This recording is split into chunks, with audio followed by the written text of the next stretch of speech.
Hello and welcome to Secrets of Organ Playing podcast. This is a show dedicated to helping you become a better organist. We're your hosts, Vidas And Ausra Pinkevičienė. We have over 25 years of experience of playing the organ. And we've been teaching thousands of organists online from 89 countries since 2011. So now let's jump in and get started with the podcast for today. We hope you'll enjoy it. Hi guys, this is Vidas. And Ausra. Let's start episode 705 of Secrets of Organ Playing podcast. This question was sent by Mathew, and he writes, Hello Vidas and Ausra. Thank you for all that you are doing to encourage and coach organists. Number 1, what is your dream for organ playing? Be able to accompany any song without losing the mood of the song. Rich bass and appropriate chords.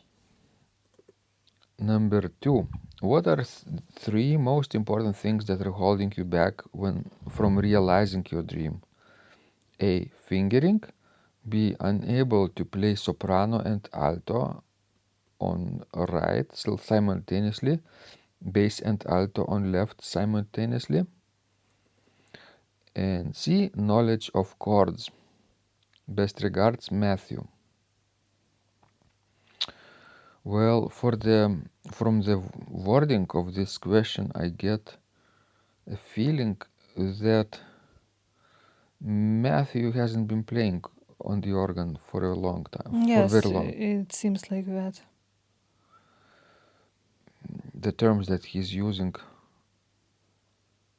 are usually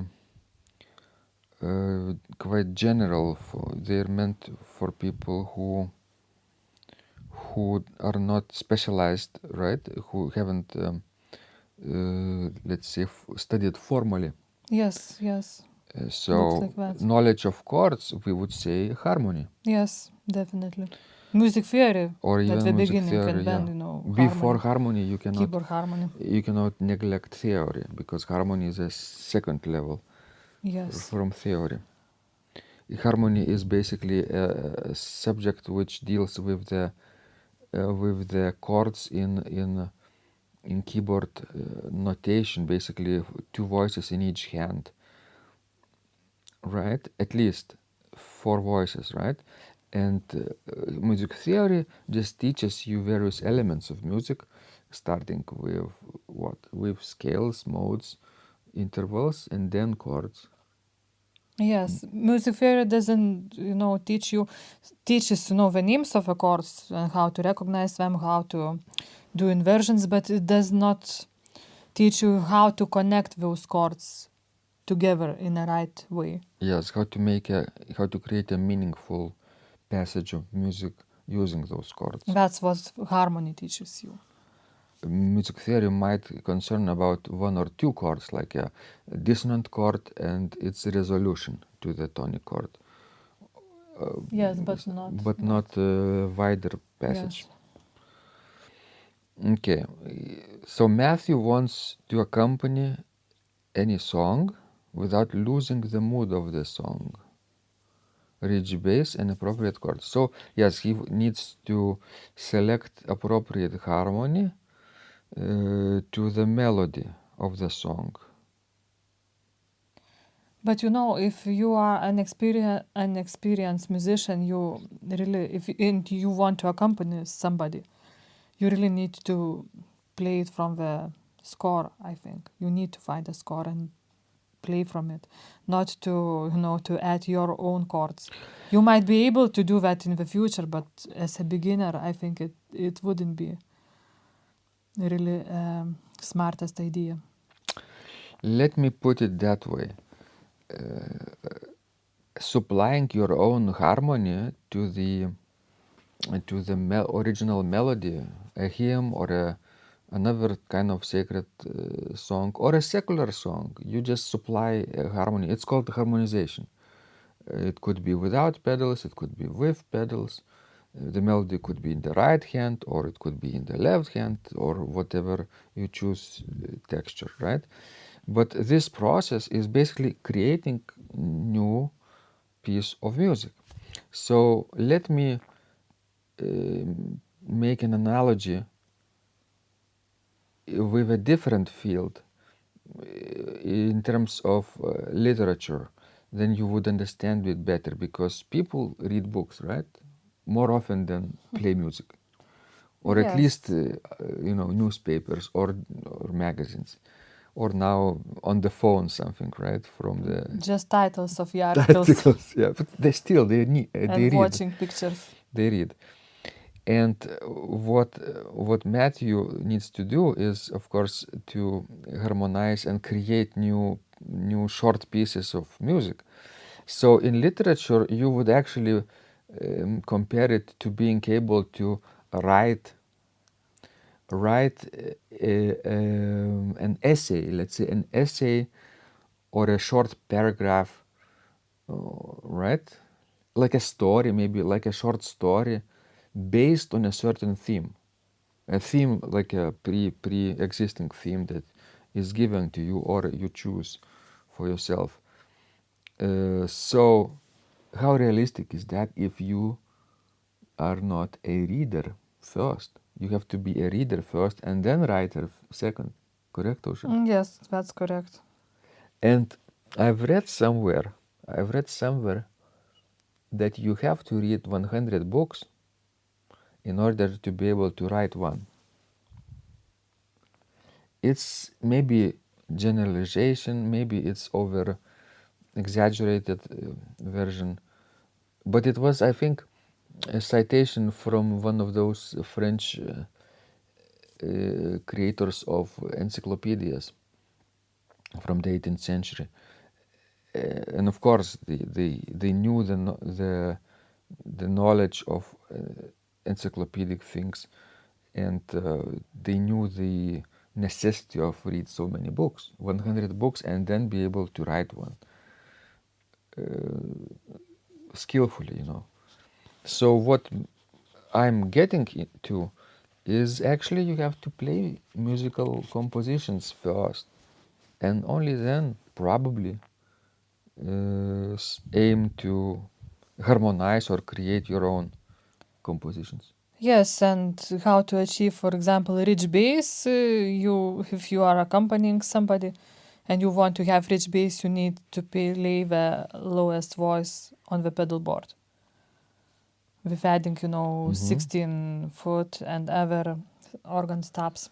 So this skill is actually easier to learn if you read the real organ compositions from the score.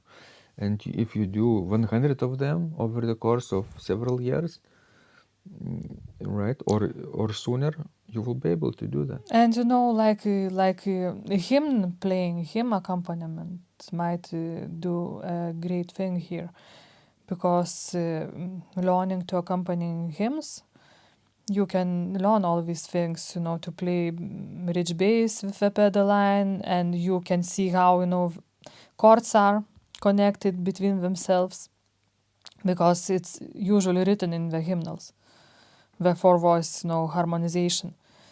And I think this would help you a great deal. And as the Mathew writes that he is unable to play soprano and alto In the right hand in the part, right hand simultaneously, and bass and tenor on left simultaneously. So if you want to accompany him right, as it should be, you should play, of course, soprano and alto with your right hand, then tenor with your left hand, but the bass line with the pedals.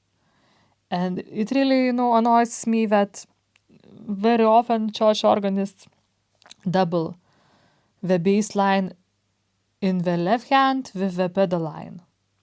in other words, they play all four parts with the hands, plus they play the pedals, the bass line additionally, which is incorrect. And I think I understand why this problem exists, because still there are still more people that are right-handed. And if you are right-handed, as for example Vidas and I, are, it gives you trouble to play left hand and pedals at the same time, because usually your brain makes you work in such a way that you want to double with your left hand whatever you are playing in the pedals. So you need to persevere with playing maybe combination of left hand and pedals together. First of all alone, but then together, more than right hand combinations, because that's more difficult to do. Tenor alone, bass alone, and then tenor and bass together. And like fingering gives a hard time for Mathew. Just really try to work on the hymns from the hymnal, any four-part hymnal. And I think it will give you quite a right notion of fingering, because if you are playing four voices on the keyboard, I just cannot imagine how could you be wrong in the fingering. Yes, because it's all position fingering, Yes, right? it's very position fingering. Intervals between, let's say, a fifth, you could play with 1, 2, 3, 4, 5 fingers without changing any position, right? C and E, 3 notes, so you play 1 and 3, or 2 and 4, or even 3 and 5 if there is a change in position. So that's a third. A fourth, a fifth, exactly the same. 1, 4, 1, 5, even 2, 5. But then wider than a fifth, you play with 1, 5. That's right. C to A, or C to B, that's a seventh. Or an octave, C to C, you still play with the same 1, 5 fingering. Yes.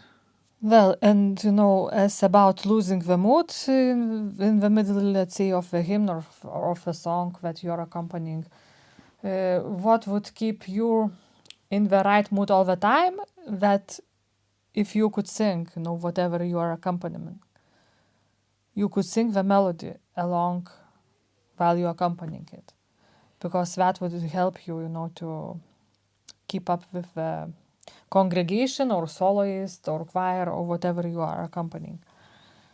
Because if you cannot do that, it means you don't know that song well enough and you are still not ready to accompanying it. And also you need to, because if you are accompanying song or a hymn, it has text, yes, like words. So you really need to be familiar with those words and meaning of those words, because usually song or a hymn has more than one verse. So you need to know them all and to choose your registration accordingly, or the level of your dynamics accordingly. If you are playing, for example, it accompanying on the piano too. So it's really important. Plus, if you will know the text well, and if you can sing, and I don't mean that you will have to sing when you are actually accompanying it and performing it, but in preparation for doing it. It will gives you the natural musicality. You will know how to phrase things, where to take longer breaks between the phrases, where to slow down, for example, at the end. And about tempo, yes, it will give you a good notion about tempo, because it's often that, not maybe very often, but it's quite often the case that organists chooses tempo without thinking about it, and then it's either too slow or too fast for congregation or a choir to sing. Of course, if you have conductor, then it's all solved, because conductor dictates the tempo. But if you are the main musician in the church, or whenever you are accompanying somebody, then this responsibility, it's up to you to choose the right tempo. And if you will sing, you will know how fast or how slow you should play. Exactly. And I would just add at the end that a good idea would be to choose, let's say, 100 hymns, and to practice one hymn per week. In 100 weeks, you will learn 100 hymns, and you will be able to play a lot of organ repertoire, basic level repertoire after that, right? So a good place to start is our hymn playing workshop. It's just for 10 hymns. It's a very small selection of hymns, but it's a very good starting point. Good luck with that. So, hope this was useful to you. This was Vidas. And Ausra. Please send us more of your questions. We love helping you grow. And remember, when you practice, Miracles happen. This podcast is supported by Total Organist, the most comprehensive organ training program online. It has hundreds of courses, coaching and practice materials for every area of organ playing, thousands of instructional videos and PDFs. You will not find more value anywhere else online. Total Organist helps you to master any piece, perfect your technique, develop your sight reading skills, improvise or compose your own music, and much, much more. Sign up and begin your training today at organduo.lt and click on Total Organist. And of course, you will get the first month for free too. You can cancel anytime. If you need one-on-one coaching, you can check out our page on Buy Me a Coffee platform. Find out more at buymeacoffee.com/organduo.